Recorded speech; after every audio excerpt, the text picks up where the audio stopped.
d'accueillir notre ami Shlomo Balzan. Shlomo Balzan, qu'on ne sait plus comment présenter, éducateur, formateur.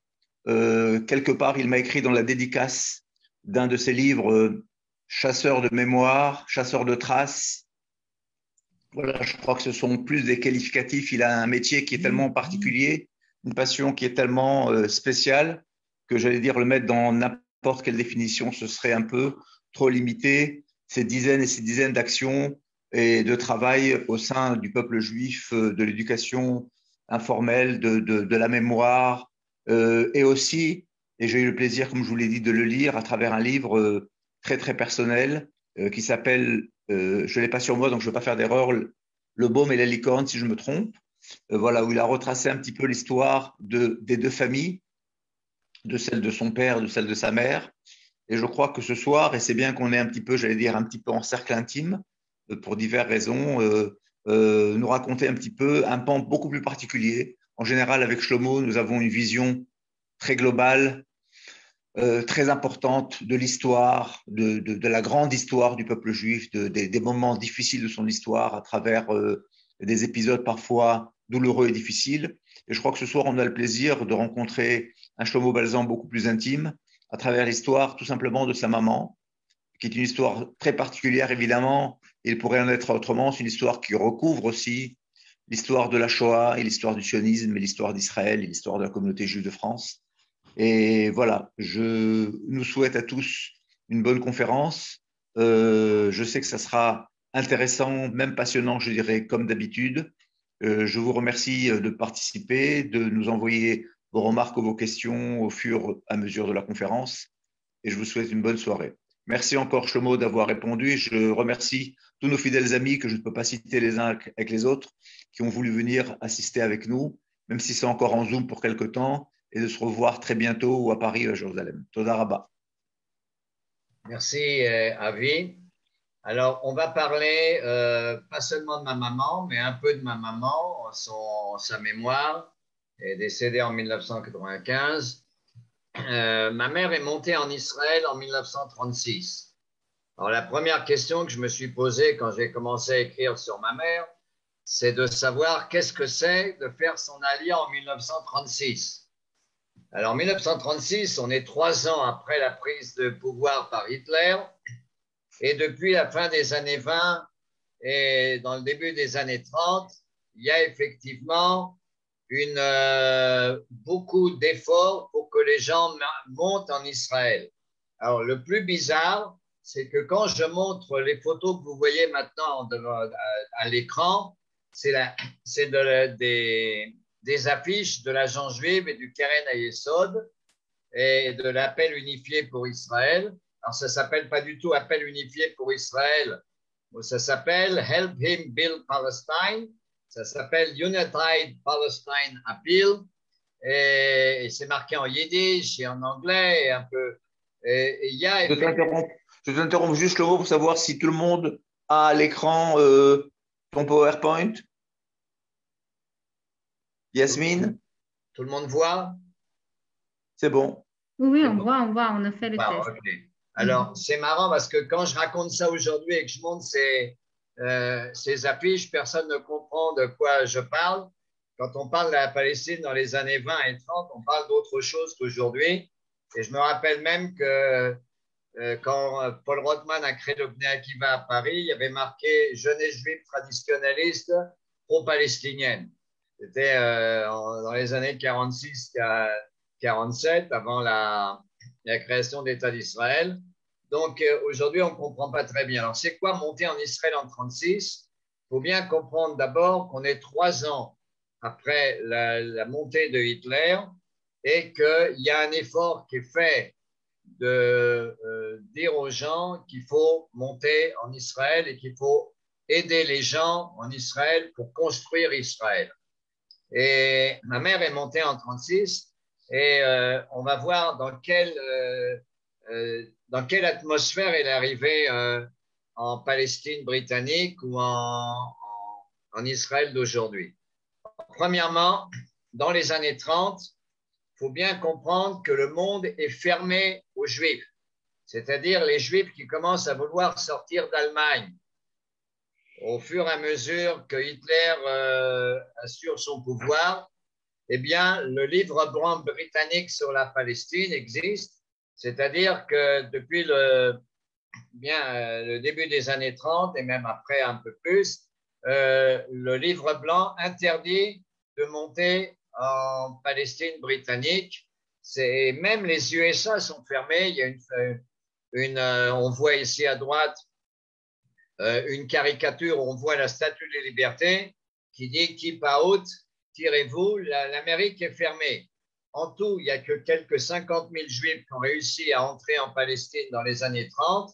Et en Amérique, oui. Juste, est-ce que vous pouvez passer les diapositives parce que ça ne passe pas? On est resté sur la première. On ne voit pas le. Oui. Ça marche là? Non, il faut se mettre en mode présentation en fait. C'est comment je dois faire là? Waouh! Ou bien avec la flèche et descendre. Comme ça. Cliquez sur le numéro 2. Comme ça, là. On voit là. On voit juste la première diapo. Oh, je ne sais pas comment faire. Regarde en bas, Shlomo, en bas de l'écran. Ouais. Et mets-toi en mode. Non, mais je ne sais pas le faire, ça. Ça a toujours marché, je ne comprends pas, là. Oh là là. Oui. Et là? Voilà, là, c'est bon. C'est très bien. Là, on est. Ouais, là, c'est très bien. Voilà. On va le faire comme ça. Donc, l'Amérique est fermée. On voit une caricature qui montre la statue de la liberté qui dit Keep out. Et le plus bizarre, c'est que celle qui a écrit ce qui est marqué sur la statue de liberté, Give me all the poor of the world, donnez-moi tous les pauvres. C'est une juive, Emma Lazarus, qui est venue en Amérique juste après les premiers pogroms en Russie en 1880. Et tout d'un coup, l'Amérique, à partir de 1924, commence à fermer ses portes de plus en plus. Et plus Hitler se renforce et monte dans son pouvoir, et que les Juifs veulent partir, notamment d'Allemagne, eh bien, il n'y a aucune possibilité. Mais il y a encore autre chose qui arrive. Quand ma mère veut faire son alia en 1936, il y a la grande révolte arabe qui commence en Israël. La grande révolte arabe, justement, contre la alia des Juifs. Après la montée de Hitler au pouvoir, il y a une énorme révolte arabe en Eretz Israël qui va commencer en 1900.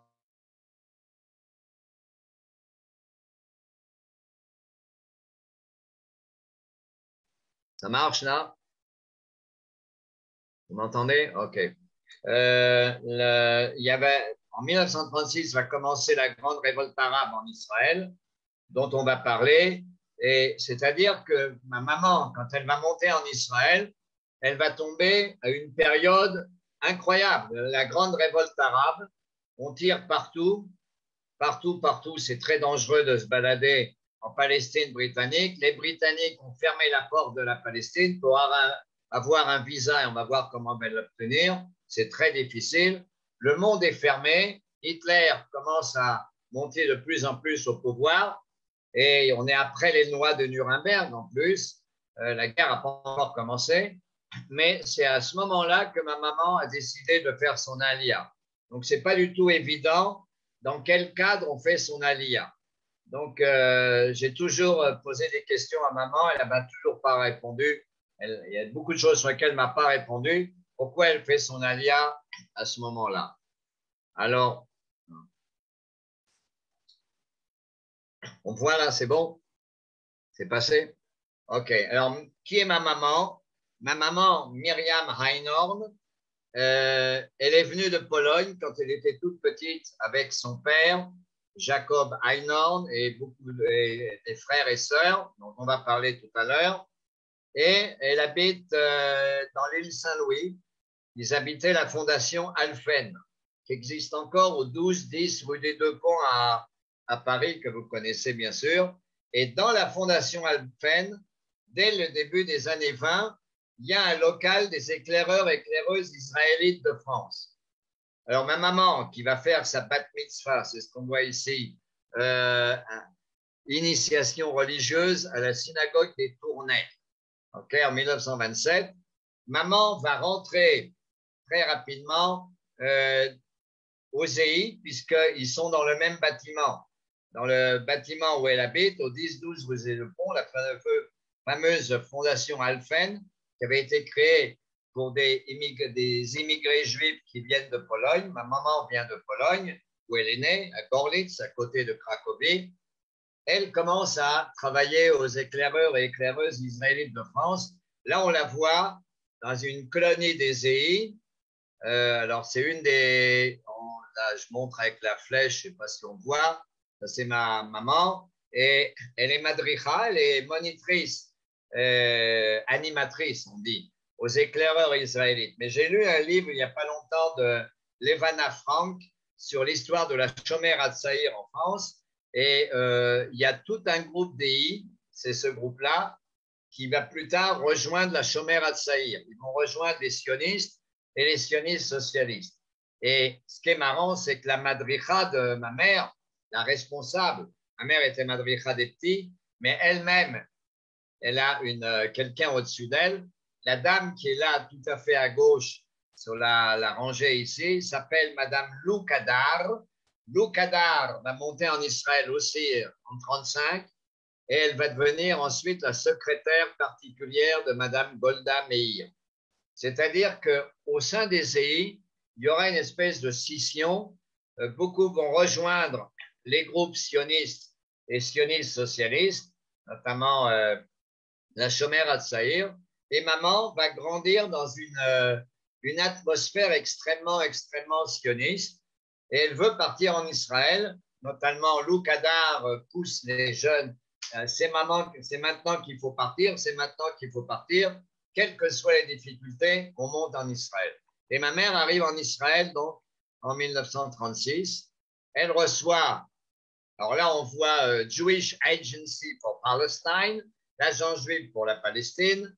En hébride, c'est Sochnut Hayudit d'Eretz Israël. Et elle reçoit des Britanniques la carte d'identité palestinienne. Donc, ma mère a une carte d'identité palestinienne. Il y a même marqué, à un moment, il y a marqué qu'elle est juive. Race Jewish, race juive. Ils sont sympas, les Britanniques. Et qu'est-ce que fait ma mère? Alors, quand tu fais ton alia, il n'y a pas de Merkaz Klita, il n'y a pas de centre, il n'y a pas d'hôtel pour les Olim, il y a des tentes. Et ma maman appartient au mouvement Echalutz, qui vient juste de créer un kibbutz qui s'appelle Shrunat Borochov, le quartier de Borochov, le grand idéologue du mouvement sioniste socialiste, et ils vont créer un kibbutz qui va devenir ensuite une ville. C'est un kibbutz pas agricole, ils ne font pas d'agriculture, on va voir de quoi ils s'occupent, et ça s'appelle kibbutz Abacharut Asocialistit, le kibbutz de la jeunesse socialiste. Et maman, alors on la voit ici, ma mère, elle est à droite, ils habitent dans des tentes, et c'est quoi leur boulot? C'est d'être collés, ils ne sont pas loin de Tel Aviv, Shmunat Borochov, c'est vraiment pas loin de Tel Aviv, ils vont créer un kibbutz pour récupérer des gens pour le mouvement ouvrier qui habitent en ville. On ne va pas s'occuper seulement d'agriculture, on va également construire le pays. Alors, qu'est-ce qu'ils font? Alors, ils ont construit une ville qui s'appelle Cholon. Aujourd'hui, c'est une belle ville. Alors, leur boulot, c'était avec des ânes et des charrettes d'enlever le sable et d'enlever le sable. Aujourd'hui, ce kibbutz s'appelle Givatayim. C'est une des très belles villes à côté de Tel Aviv, à côté de la mer. Et ils ont commencé à construire le port de Tel Aviv. C'est-à-dire les premiers, les Chaloutzim, ces pionniers-là ne s'occupaient pas trop d'agriculture, ils construisaient le port de Tel Aviv. Il y a beaucoup de chants là-dessus. On construit un port, et ils ont établi petit à petit des quartiers qui vont devenir beaucoup plus tard des quartiers résidentiels. mais il s'agissait de construire la ville de Holon, de déblayer les sables, des dunes de sable, et de commencer à construire, et de construire le port de Tel Aviv. Le frère de ma mère qui est monté avec elle, un des frères, Emmanuel, on voit aussi au centre, lui va être membre de la Haganah, parce qu'on est en 36, 37, 38, c'est la révolte arabe, et le frère de maman va être un combattant de la Haganah. Il va s'occuper de se battre contre les incursions des Arabes qui avaient à cette époque-là et qui étaient extrêmement, extrêmement violentes. Il y a des meurtres, on essaye de tout faire pour que les Juifs ne s'installent pas ici. Mais, et les Britanniques, ils ne savent pas encore de quel côté ils sont. Ils ont fermé les frontières d'Israël à cause des pressions des pays arabes. Et d'un autre côté, ils doivent quand même défendre la population juive. Et ils sont entre les deux, mais ils ne sont pas forcément du bon côté. Et ce qui est marrant, c'est que mon oncle, le frère de ma maman, va vraiment se battre contre les Britanniques, va être même responsable de trouver des armes pour commencer à organiser la résistance juive, la vraie résistance juive, qui va être la Haganah. Surtout, lui, il appartient à la Haganah. Et voilà à peu près comment ils ont commencé leur vie en Israël. Seulement, il y a un problème. Maman travaille donc au kibbutz Bacharut socialiste, la jeunesse socialiste. Ils vont créer un kibbutz, ils vont monter finalement un kibbutz qui va s'appeler Glil Yam, qui existe encore à côté de Herzliya, pas loin de Givatayim. Ils vont créer un kibbutz qui s'appelle Glil Yam. Seulement, quand maman commence à habiter au kibbutz, il y a un problème. Il y a une menace terrible. On s'approche de l'année 42 et les bruits qui courent en Palestine britannique, Rommel arrive. Effectivement, l'armée de Rommel, l'Africa Corps, commence à s'organiser en Tunisie et commence à vouloir partir de la Tunisie. Le plan est d'aller vers l'Égypte et traverser la Libye, aller vers l'Égypte et la Palestine et conquérir la Palestine des mains des Britanniques et l'Égypte. Et l'Africa Corps, c'est quelque chose de terrible, terrible. Il y a une menace terrible sur la terre d'Israël et la Palestine britannique. Rommel arrive. Donc en 1942, il y a des affiches partout en Palestine britannique. Fais ton devoir, on voit l'affiche ici à gauche, rejoins les ATS, Auxiliary Territorial Service.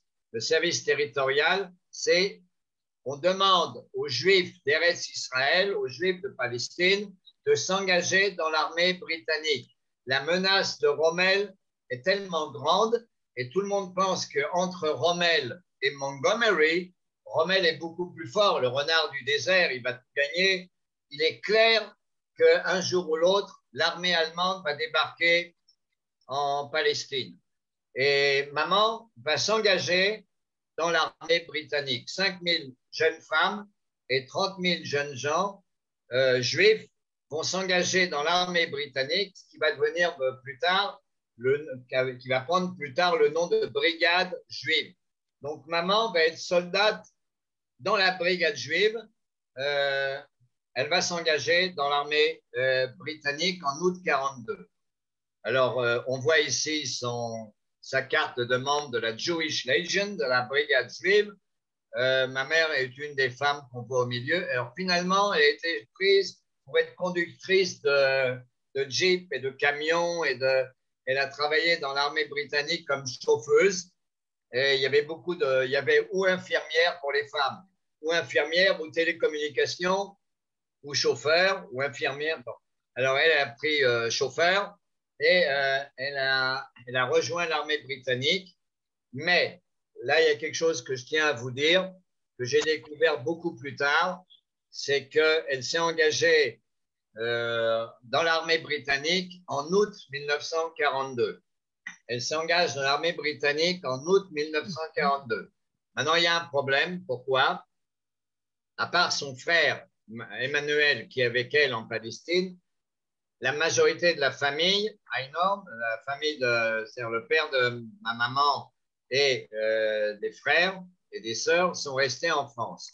Et quand elle s'engage dans l'armée britannique, et ça je l'ai découvert bien après, elle ignore tout à fait, quand elle s'engage en août 1942 dans l'armée britannique, qu'est-ce qui se passe en France à la même époque. Toute la famille est venue de Pologne en France dans les années 20.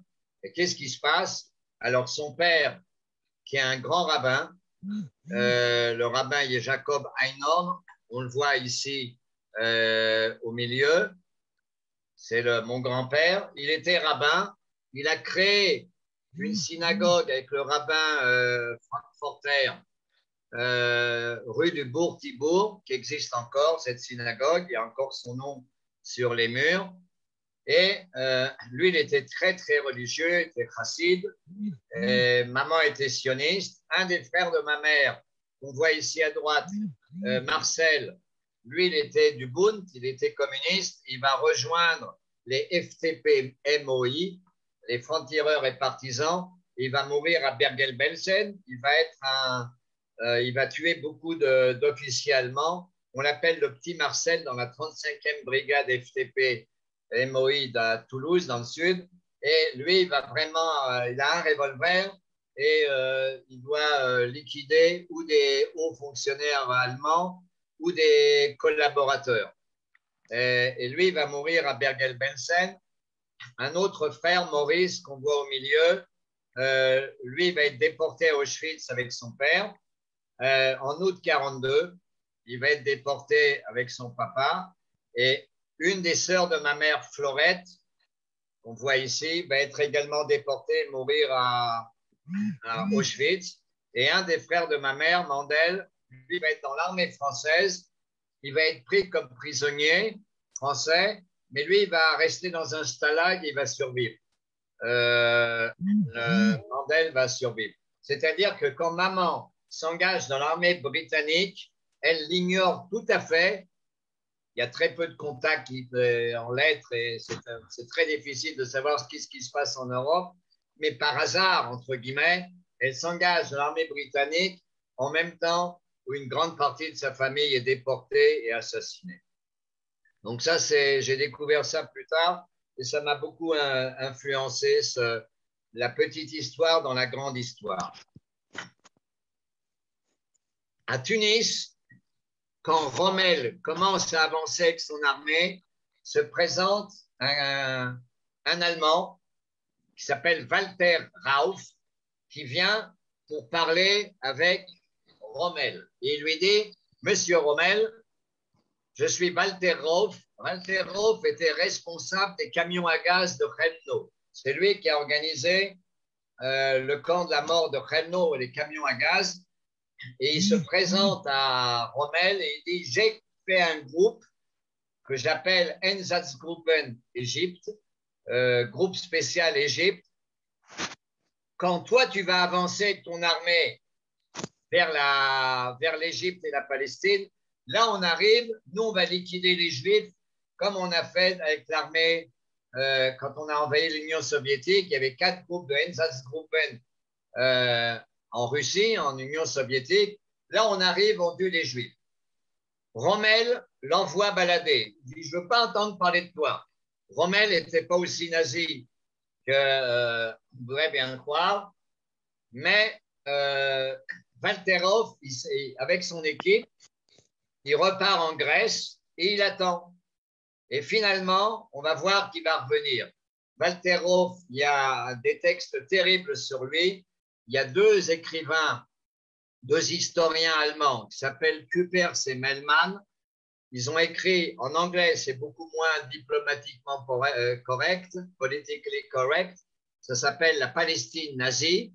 Et en français, ça s'appelle Croissant fertile et croix gammée. C'est un peu plus modéré. Et on va voir qu'est-ce que va faire Walter Rauff. entre guillemets, là, à gauche, il y a ce qu'on voit là, c'est l'enterrement de Walter Rauff. Il va survivre, il va être enterré au Brésil. Et vous voyez que des nazis font le signe avec la main levée sur la tombe de Walter Rauff qui va mourir de bonne vieillesse bien après. Alors, c'est quoi le plan de Walter Rauff? C'est quoi son plan? Et c'était quoi l'idée qui s'est cachée derrière le fait que Walter Rauff vient se présenter à Rommel et heureusement que Rommel l'a envoyé balader. Alors, là c'est en hébreu, mais je vais tout traduire.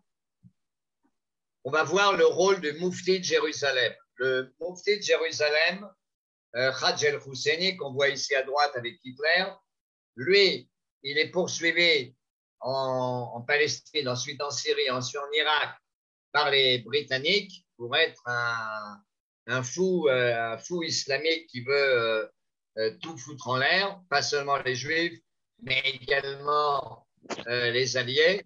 Et lui, il est un copain d'air, il va être à Berlin, la majorité de la guerre, il va être responsable à Berlin de la propagande nazie dans les pays arabes et au Moyen-Orient, en Afrique du Nord, au Moyen-Orient, en Syrie et en Irak.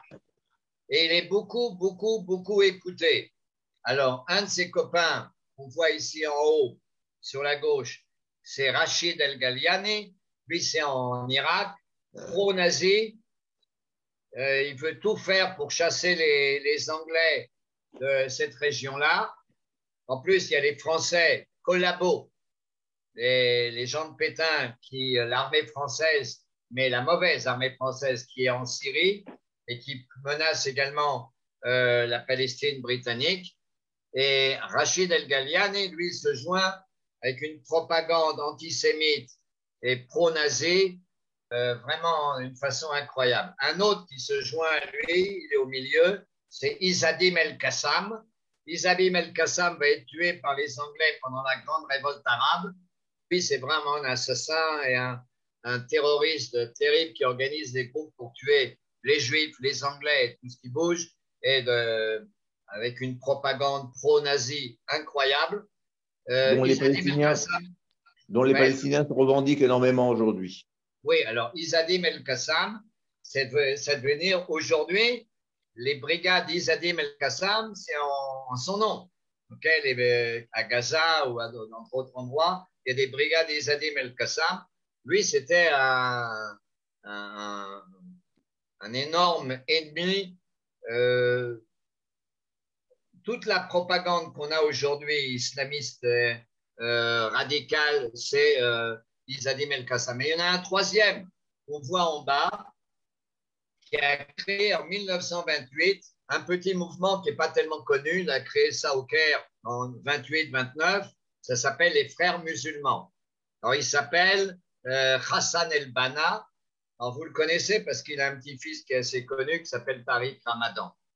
Et l'atmosphère dans tous les pays arabes du Moyen-Orient, y compris l'Afrique du Nord, jusqu'au Maroc, il y a une propagande énorme et des fois c'est suivi, des fois un peu plus, des fois un peu moins, mais ça accroche. Mais surtout, il y a un plan incroyable, c'est ce qui a marqué ici dans un journal des années 1970, après la guerre des 6 jours, on a trouvé un officier anglais, un arabe qui habitait après la guerre des 6 jours, on l'a découvert du côté de Jéricho, et lui, il était déjà assez âgé, mais il était officier britannique et il connaissait bien ce qui se passait avec El-Husseini, le moufti de Jérusalem, et il dit il y avait un plan de créer à côté de Shrem, Jenin, de créer dans la vallée de Dothan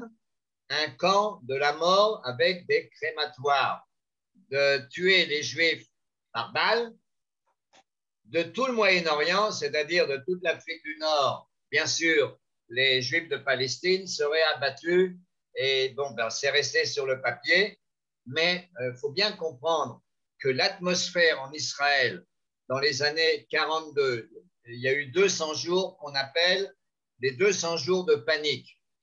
il y a Ben Gurion est tout à fait paniqué parce qu'entre Rommel et Montgomery, Rommel gagne, Tobrouk, et on avance, et on avance, et on avance, et personne ne sait qui va gagner la bataille de El Alamein. Et en Israël, ça s'appelle les 200 jours de panique. Mais le monde arabe, autour du projet nazi, avec la propagande de Berlin en arabe et d'une force incroyable, il faut bien comprendre en Israël, c'est vraiment, vraiment, vraiment la panique. On appelle ça les 200 jours de panique. Et alors, il y a un plan. Le plan, c'est de ramener tous les Juifs de Palestine britannique, d'Eretz Israël. Si jamais Rommel arrive, on fait partir des femmes et des enfants peut-être vers Chypre en bateau et on se réfugie sur le Carmel et on fait ce qu'on appelle Masada sur le Carmel. C'est-à-dire comme on s'est battu à Masada, la dernière forteresse contre les Romains, si Rommel arrive, on est foutu, on se réfugie sur le Carmel. Il y a déjà là-bas des fortifications qui existent encore. Les fortifications n'étaient pas contre Rommel, c'était surtout contre l'armée française pétiniste qui risquait d'arriver de Syrie pour essayer de battre les Britanniques. Ils ne sont jamais arrivés et même il y a beaucoup de Juifs qui sont battus contre les Français, notamment Moshe Dayan qui a perdu un œil contre les pétinistes français qui se battaient en Syrie contre les Britanniques. Et il y a un plan de se réfugier sur le Carmel, en Galilée, et de combattre jusqu'au dernier dans des fortifications sur le Carmel. Ça, c'est incroyable, c'est pas tellement connu. Ça s'appelle les 200 jours de panique, c'est-à-dire depuis à peu près l'été 42 jusqu'à la bataille d'El Alamein en novembre 42. Il va y avoir une panique terrible en Israël et beaucoup de plus de gens vont s'inscrire dans l'armée britannique. Rommel arrive, Rommel arrive. Alors, nous, on sait que ça s'est bien terminé, que les Anglais ont gagné in extremis la bataille de El Alamein, mais les chercheurs demandent jusqu'aujourd'hui, est-ce qu'il y avait un plan de tuer, si Rommel avait gagné, ça je peux signer la phrase que je dis, est-ce qu'il y avait un plan de tuer tous les Juifs d'Afrique du Nord? La réponse est oui. Alors, il y a une des raisons, mais qui n'est pas forcément vérifiée jusqu'au bout, c'est que dans la conférence de Wannsee, il y a marqué qu'en France, il y a 700 000 Juifs. Alors, il n'y avait que 330 000 Juifs. Alors, nous, il y a encore 400 000 Juifs en zone libre. Okay? Alors, on dit, Claude Sidbon, qui représente les Tunisiens en Israël, dit, c'est l'Afrique du Nord. C'est compté dans la conférence de Wannsee, dans les 11 millions de Juifs qu'on doit abattre. Le professeur Dan Michman, qu'on voit ici, qui travaille à Yad Vashem, n'est pas d'accord. Il dit que c'est peut-être une erreur d'écriture et que l'Afrique du Nord n'est pas comptée. Mais, quel que soit ce qu'on pense sur ce qu'on dit sur la conférence de Wannsee, sur les Juifs d'Afrique du Nord sont dedans ou pas dedans, voilà ce qui s'est passé en Afrique du Nord. En Afrique du Nord, il y avait comme ça 85 000 Juifs en Tunisie, 40 000 en Libye, 120 000 en Algérie et à peu près 200 000 au Maroc.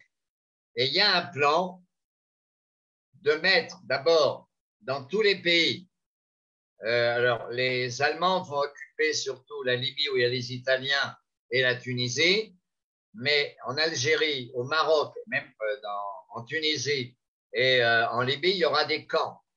Alors des camps qui sont des camps d'internement, il n'y a pas seulement que des Juifs, mais on prend tous les Juifs et surtout des hommes, il n'y a pas de femmes dans ces camps-là. Il y aura, et on commence à réunir les Juifs dans le camp qui va ressembler le plus à ce qui se passe en Europe, c'est en Libye. Il y a un camp qui s'appelle Djado. Il y aura 3 camps. Un qui s'appelle Boukbouk avec 3000 hommes.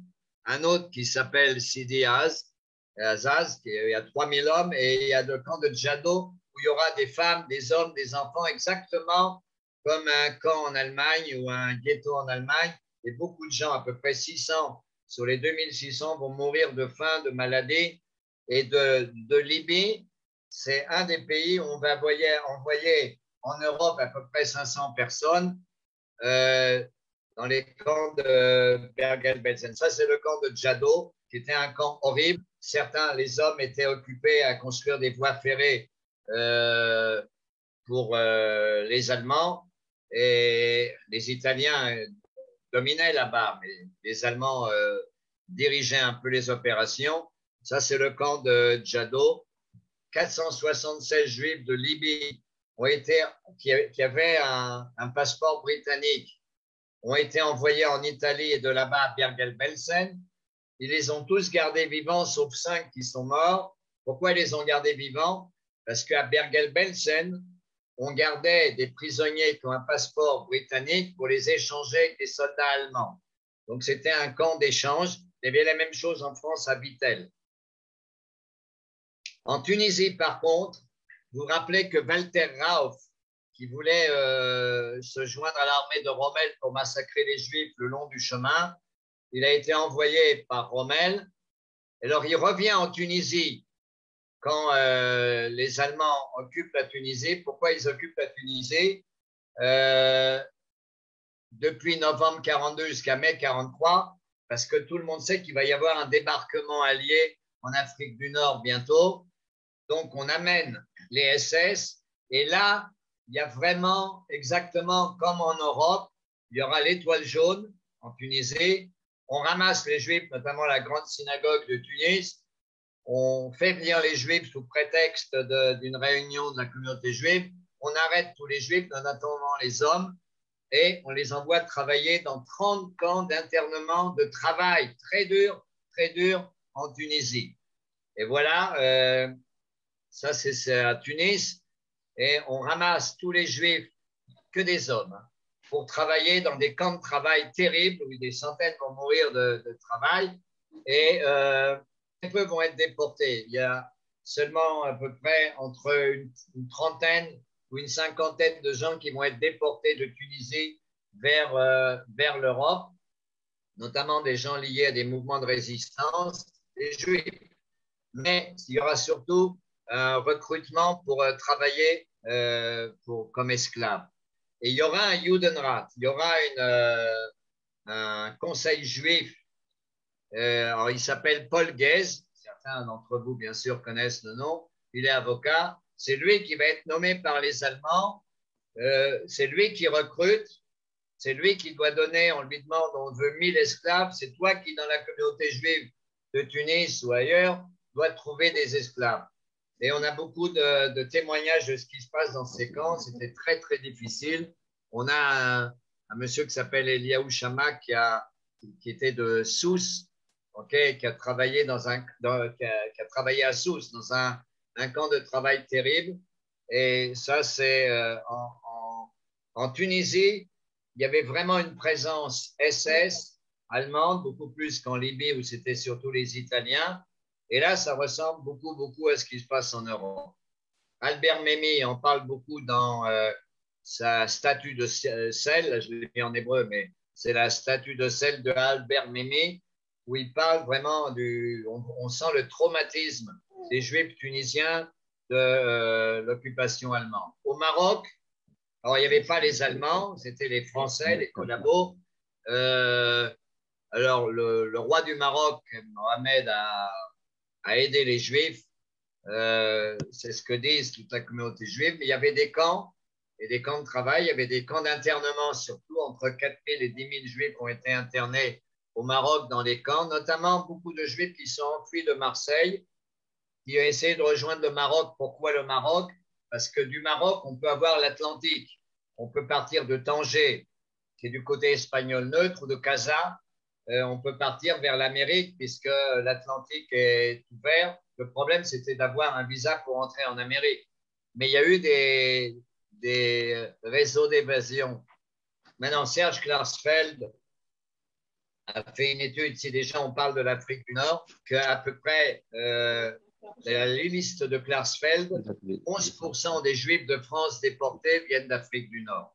C'est-à-dire sur les 77 000 juifs, à peu près 8 000 qui sont dans les listes de Israël, à peu près 8 000 viennent d'Afrique du Nord et on voit des listes avec des noms et Ben Zaken et ainsi de suite. Là, le travail qui a été fait, 10% des Juifs déportés de France viennent d'Afrique du Nord. Une histoire sur cette photo, elle est à Yad Vashem, la photo, c'est un mariage à Paris et la Kala, la mariée a une étoile jaune, alors ça paraît un peu bizarre. Alors lui, le marié, il s'appelle Bernard Zilberman. Bernard Zilberman est né en France de parents polonais qui n'ont pas reçu la nationalité française. En 1939, il s'engage dans l'armée française comme volontaire et il dit « je ne peux pas habiter un pays sans servir dans l'armée ». Donc, il sert dans l'armée française en 1939. Il reçoit la plus haute médaille de l'armée française, la Croix de guerre. Et il se marie avec une jeune fille en 1942, puisqu'il y a déjà l'étoile jaune. C'est à la mairie du 12e.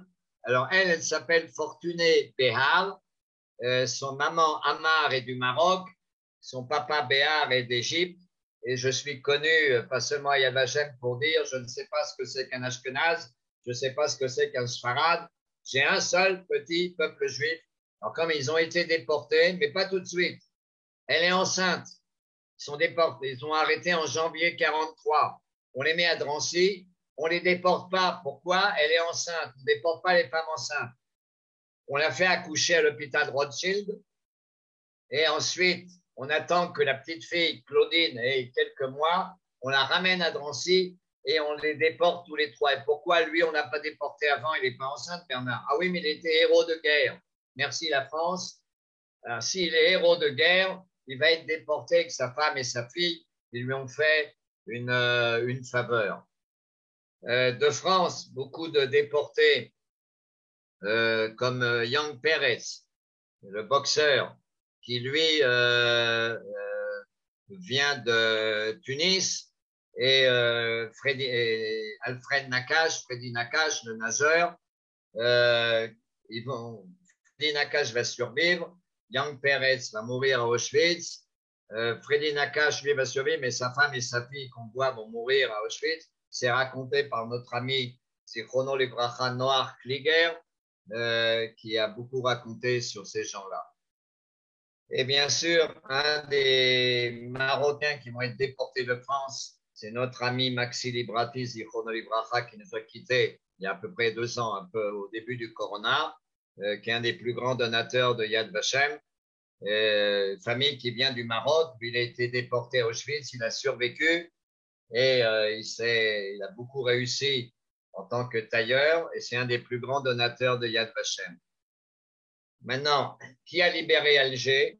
Alger s'est libéré par des résistants juifs, notamment José Abilker et tout un groupe de juifs qui, avant que les Américains débarquent, quelques heures avant que les Américains arrivent, ont pris les ponts, les points principaux à Alger.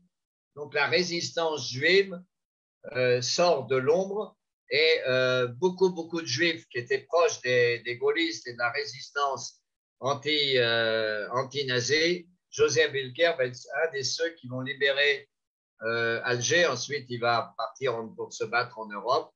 Par exemple, il y a un monsieur qui s'appelle Eli Ankri, un Tunisien.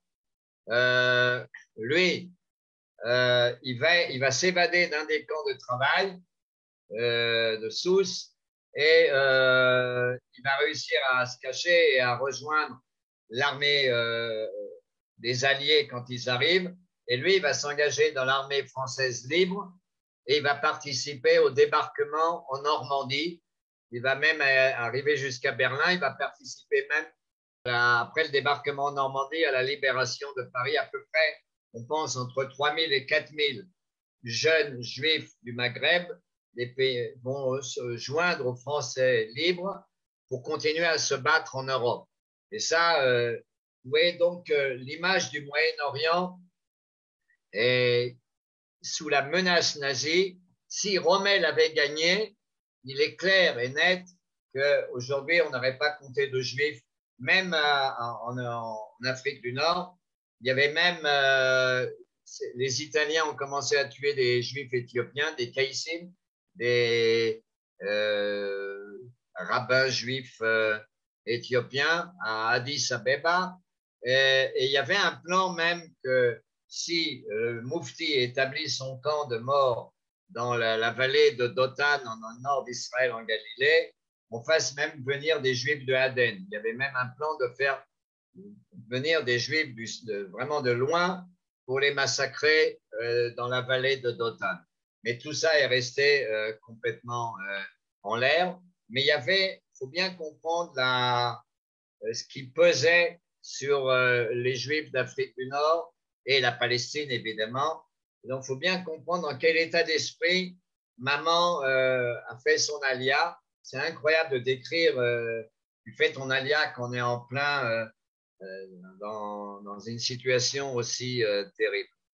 Ce qui est marrant, c'est qu'à Marrakech, en 2018, au Maroc, il y a eu des riches américains qui travaillaient beaucoup avec le Maroc, ont établi un musée de la Shoah à Marrakech. Et un an après, ça a été établi en 2018, ça a été détruit en 2019. Alors maintenant qu'on a de nouvelles relations avec le Maroc, peut-être qu'ils vont le monter, mais il y avait au Maroc, à Marrakech, un musée il y a marqué Holocaust Memorial Marrakech, et ce qui a été entièrement détruit. Et j'espère qu'ils vont le remettre sur place. Mais c'était intéressant, cette idée de mettre en Afrique du Nord un musée de la Shoah. Encore deux exemples extraordinaires. À Casablanca, il y a une dame extraordinaire, Hélène Cazès Benatar. Elle appartient à la HICM, c'est un groupe américain qui essaye de sauver le plus possible de réfugiés d'Europe pour les faire entrer en Amérique. Et ils ont des agences à Casa et ils essayent d'avoir des visas et de l'argent pour organiser un bateau et faire partir des Juifs. Et il y a quelques centaines de Juifs qui vont réussir à partir de Casablanca grâce à Hélène Cazès Benatar. Alors, le problème en Maroc, c'est surtout la spoliation. On a tout piqué aux Juifs. C'était pas tellement riche. Et on a tout piqué aux Juifs. Il y a beaucoup de réfugiés qui viennent d'Europe. Il faut aider le plus possible. Et cette dame-là, Hélène Cazès Benatar, est une femme extraordinaire qui a réussi à faire évader beaucoup de gens de Casa. Il y en a une autre qui s'appelle Renée Reichmann-Gestetner. Alors, elle travaille à Tanger, qui est dans la zone espagnole. Elle va organiser sous le couvert de la Croix-Rouge un réseau incroyable pour faire également évader des gens à partir de Tanger, mais pas seulement, avec de l'argent de la Croix-Rouge et d'autres organisations américaines juives, d'essayer d'aider les Juifs du Maroc qui sont dans une pauvreté terrible, jetés de partout à cause des lois de Vichy, des lois, et même s'ils sont plus ou moins protégés par le roi, ça dépend de quelle population. Alors, ce qui est intéressant, c'est que la Croix-Rouge espagnole, c'est ce qui est marqué ici en espagnol, Cruz Roja Española, René Reichmann-Gestetner va utiliser son poste à la Croix-Rouge à Tanger, qui est dans la zone neutre, pour envoyer des paquets à tous les prisonniers. Mais regardez où elle envoie le paquet. Alors, on voit c'est envoyé au ghetto de Theresienstadt. C'est envoyé en Europe à des ghettos, c'est-à-dire qu'il y a une aide au-delà de la Méditerranée. Et maintenant, comment elle s'appelle? Reichmann, mais elle est née Gestetner. Alors, tous ceux qui ont à peu près mon âge savent ce que c'est que les machines Gestetner.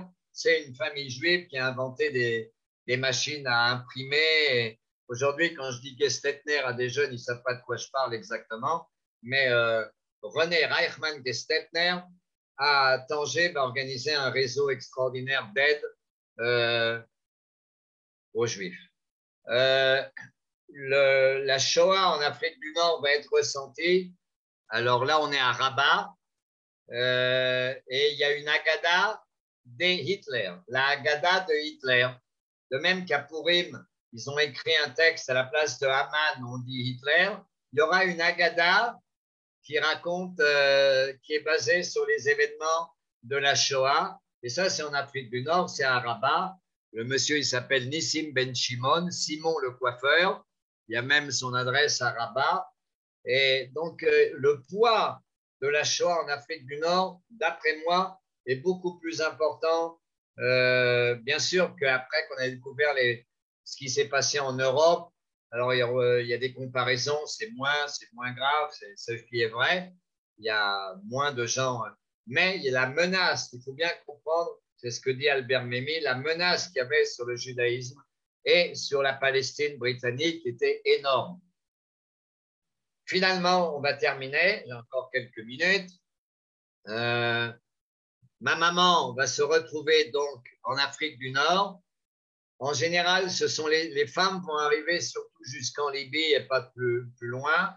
Les hommes vont continuer à se battre pour rejoindre l'armée alliée qui débarque en Afrique du Nord. Et beaucoup de gens de la brigade juive, mais que des hommes, vont passer ensuite en Europe et vont continuer à lutter en Europe contre les nazis. Et surtout, quand la guerre va terminer, les gens de la brigade juive vont essayer d'organiser la alia illégale, la montée illégale contre les Britanniques qui nous empêchaient d'arriver, comme le bateau Exodus et tout ça.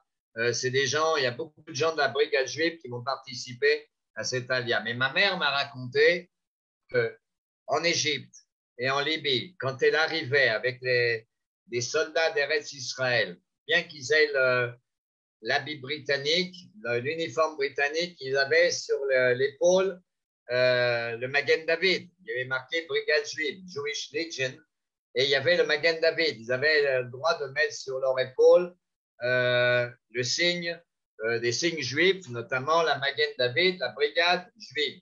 Et ils ont été reçus dans toutes les communautés d'Afrique du Nord, c'est ce que m'a raconté maman, comme le Messie, comme des anges venus du ciel qui viennent, et ils ont vraiment été, c'est ce qu'on voit dans la photo, ils ont été reçus d'une façon extraordinaire. Aujourd'hui, et je vais terminer avec ça, il y a à Saint-Jean d'Acre, à Akko, en Israël, une synagogue qui est la synagogue tunisienne qui s'appelle Or Torah. Et dans la synagogue, il y a un musée. Et dans le musée, il y a toute l'histoire de ce qui s'est passé en Afrique du Nord, de les nuages noirs, la menace nazie sur l'Afrique du Nord. Voilà, alors j'ai terminé. Tout ça, bien sûr, puisque ma maman a gagné la bataille de El Alamein, ça n'a pas eu lieu, mais il est clair que ma maman a fait son alia à une période de peur incroyable, où on ne sait pas où on va. Est-ce que Rommel va arriver? Qu'est-ce qui va se passer dans toute l'Afrique du Nord? Une propagande nazie terrible, beaucoup plus importante que ce qu'on peut penser. Les deux historiens, Cooper et Melman, que je vous conseille de lire, la Nazi Palestine, ou en français Kwagame et le Croissant, c'est des livres très importants à lire pour voir à peu près l'atmosphère dans laquelle ma maman a fait son alia. Elle est repartie en France en 1946, quand elle a été libérée de l'armée. Pourquoi? Mon papa, qui était dans la résistance française, l'unité FFI, papa a épousé au début de la guerre une jeune fille, Déborah Lirt, qui a été déportée alors qu'elle était enceinte. Mon père était au camp de Égletons. Il s'est évadé du camp pour essayer de sortir du camp de Nexon où il était, mais il n'a pas réussi. Donc, il était veuf. Il a découvert plus tard que quand ils l'ont déporté, il était enceinte. Et il voulait se remarier. Et mes parents se connaissaient d'abord de la ville en Pologne où ils sont nés, à Gorlitz. Les deux familles étaient liées. Ils habitaient pas loin dans la rue 10-12 rue des Deux Ponts. Les familles se rencontraient. Et papa a écrit une lettre d'amour à maman. Regarde, je veux refaire une famille. Est-ce que tu es prêt à venir en France pour m'épouser? Alors, pourquoi elle devait revenir en France? Parce que papa a dit que pour retrouver des survivants, il allait tous les jours à l'hôtel Lutetia, que vous connaissez, pour voir qui est revenu, qui n'est pas revenu. Et c'était plus facile pour retrouver des survivants de rester à Paris. Donc, maman est venue, elle a répondu à la lettre d'amour de mon père. Et c'est comme ça que je suis né à Paris en 48. On n'est pas tout de suite revenu en Israël. Mon père était très ben-gourioniste, très sioniste. Ma mère, évidemment, voulait bien revenir ses amours d'Eretz Israël. Finalement, la vie a fait mes parents commençaient à travailler. Et puis après, on m'a dit, tu finis le bac et tu pourras partir. Donc, j'ai fait mon alia en 1968. J'étais parmi les premiers à habiter dans la vieille ville de Jérusalem. On cherchait des volontaires. Le Kotel n'était pas encore, l'esplanade du Kotel n'était pas encore bien faite. Et je me rappelle que quand je suis arrivé à Jérusalem, j'ai fait mon déménagement. Il y a un camion qui nous amenait jusqu'à la vieille ville, mais on ne pouvait pas rentrer dans la vieille ville parce qu'il n'y avait pas encore de route tout à fait faite. Alors, il y a un vieil arabe qui parlait yiddish, en plus, parce qu'il avait travaillé avec des juifs dans le Yishuv Yashan, avant 48. Il a un vieux monsieur et il nous a fait le déménagement avec 5 ânes. J'ai fait mon déménagement avec 5 ânes. Ça paraît un peu messianique. Voilà l'histoire de ma maman qui m'a beaucoup influencé. Et après, ma mère, je l'ai fait revenir en Israël bien plus tard. Elle était déjà un peu plus âgée et elle était toujours étonnée. Qu'est-ce que ça a grandi? Qu'est-ce que ça a grandi? Elle avait dans la tête toujours la Palestine britannique de 1936-40, qui n'était pas non plus un truc extraordinaire. Et d'un coup, dit, qu'est-ce que comment ça s'est développé? Voilà ce que c'est de faire son alia en 1936. C'est dans ma tête. Je voulais rendre hommage à ma maman et donner une image globale de ce qui s'est passé au Moyen-Orient, en Afrique du Nord. Merci beaucoup. S'il y a des questions, je suis prêt à répondre. Il faut ouvrir vos micros. Voilà. Merci. Les micros ne sont pas ouverts, mais le chat est ouvert. En tout cas, Shlomo, effectivement, comme prévu, à travers, cette fois-ci, pas à travers la grande histoire, on n'a pas eu la petite histoire, mais le contraire, à travers l'histoire de ta maman, je crois que tu nous as ouvert un Tsoar, tu nous as ouvert une lucarne vers pas mal de choses, vers un peu cette notion beaucoup moins connue de la présence allemande en Afrique du Nord et des dégâts qu'elle a causés en vrai. Et aujourd'hui, on commence à en avoir de plus en plus d'informations, de plus en plus de dossiers, bien que le Mercar, bien que la recherche soit très lente, mais je crois que c'était important de mettre l'accent là-dessus, d'autant plus que le 9 décembre, je crois, sera marqué à Jérusalem, comme d'habitude, le début de l'occupation allemande en 1942 de la Tunisie, avec notre ami Sidbon dont tu as parlé. Je crois quelques jours après, à Paris aussi, au mémorial, une cérémonie qui marque aujourd'hui les 600 ou 700 personnes qui, de façon indirecte, à travers l'occupation allemande, ont péri, soit dans les camps, soit pour différentes raisons. Je crois qu'il y avait encore beaucoup de choses à dire sur ton histoire personnelle, mais modestement, tu as voulu. Je n'entends pas là. Non, oui, il est coupé, Avi. Avi? Oui. C'est ça? Ah, ça va, oui. Là c'est bon. Alors, je raccourcirai juste mes remerciements à Shlomo. Je crois que vous suivez le chat où les gens vraiment nous remercient de l'intérêt, de l'intérêt profond, du détail et du fond des choses qu'on a appris ce soir. Donc, je ne parlerai pas plus longtemps parce que mon micro n'est pas bon. Merci encore à toi, Shlomo. Merci à vous tous. Un bon Shabbat Shalom d'Israël. Et nous, on se retrouve dimanche à 11h, heure de Paris. Oui. Au revoir et joyeux Hanouka. Merci beaucoup, Shlomo. À très, très bientôt. Bye, Shlomo. Shabbat Shalom. Shalom.